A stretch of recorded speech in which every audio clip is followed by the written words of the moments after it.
Hey, Terry, do you know your numbers? What do you mean, like my phone number, my social security number, my lucky number? Okay, I have my credit card numbers memorized. You know how much I like Well, to shop. those are important numbers, yes, but maybe not the most important ones that you should know.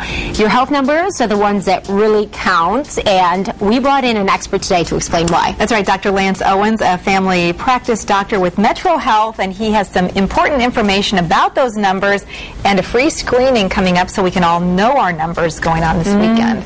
So we talk about numbers. What kind of numbers are we talking about? Well, it depends what we're screening for. This weekend at the free health screening, they're doing blood pressure and cholesterol and blood glucose and BMI and percent body fat. For blood pressure, and our blood pressure is about 120 over 80. For your cholesterol, really depends upon if you have any other risk factors.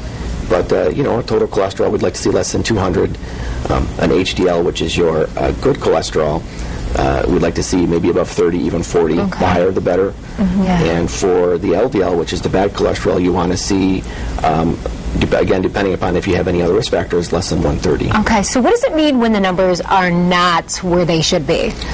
Well, it's interesting. What we're doing this weekend is not really preventative testing. We're doing early detection testing. Okay. Because what we're doing doesn't prevent anything this weekend.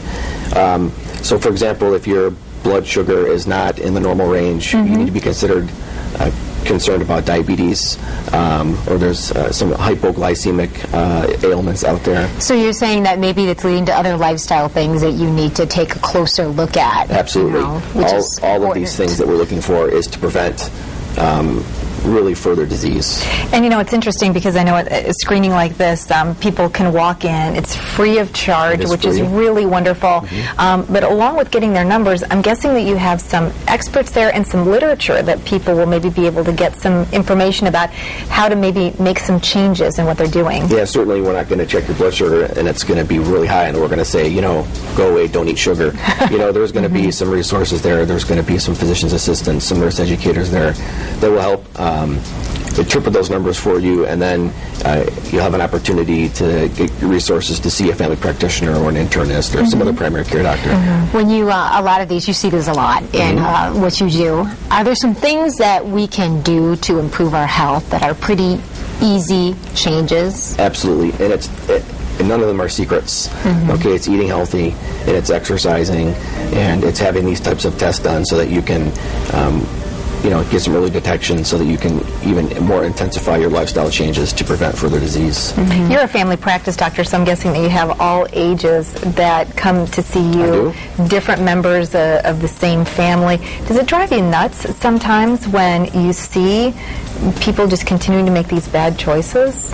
Yes, it is frustrating, and family history is important. If I have someone who had a grandfather and a father who had heart disease or diabetes, for example, and they don't eat very healthy, or they don't exercise, it is so frustrating. But all we can do is educate. Okay, so will these tests hurt?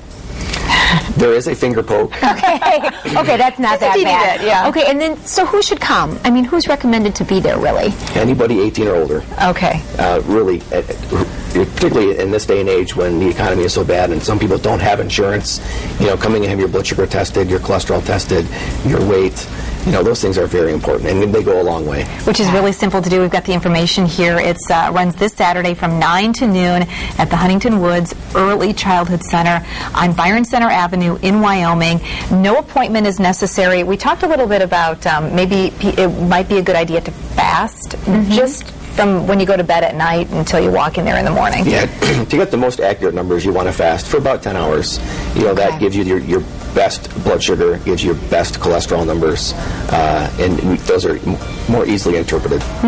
Do you find when people learn their numbers and they have this information that they are more apt to be like, it's a reality check and say, okay, I see this right before me. Maybe I had some thoughts that I wasn't doing the right thing. I mean, is this something that you often see that prompts people to change direction? It is. Those numbers can be very, very motivating. Eye-opening. However, what we're testing for, people feel really good usually until the disease state is, later on in its stages.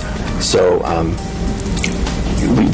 these numbers can be, very important to how people feel about what they're doing actually in their life. Yeah, Right. especially, things like blood pressure, for example. You can have high blood pressure and still feel For great years. walking around. You can have diabetes. The average person has diabetes for 10 years before they're diagnosed. Wow. And we all want to feel great, Yep. and we all want to be around for our families. Right. I guess that's just, overall what most people are hoping for. And so this is one step in the process, a good step. So thanks for coming in today and talking Thanks to for us having me. about Yeah, it. thanks, Dr. Yes. Owens. Really appreciate getting a chance to meet you, and good luck with, congratulations on all the great work that you guys do at Metro. Thank you. Yeah, wonderful. Stay with us. We'll be right back. Are you West?